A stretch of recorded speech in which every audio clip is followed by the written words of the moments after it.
أعوذ بالله من الشيطان الرجيم ശപിക്കപ്പെട്ട പിശാചിൽ നിന്ന് അല്ലാഹുവോട് ഞാൻ ശരണം തേടുന്നു. وكم من قرية أهلكناها فجاءها بأسنا بياتا أو هم قائلون. എത്രയോ രാജ്യങ്ങളെ നാം നശിപ്പിച്ചിട്ടുണ്ട്.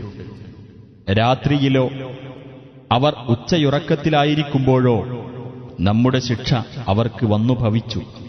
فما كان دعواهم إذ جاءهم بأسنا إلا أن قالوا إنا كنا ظالمين. അവർക്ക് നമ്മുടെ ശിക്ഷ വന്നു ഭവിച്ചപ്പോൾ ഞങ്ങൾ അക്രമികളായിപ്പോയല്ലോ എന്ന് പറയുക മാത്രമായിരുന്നു അവരുടെ മുറവിളി.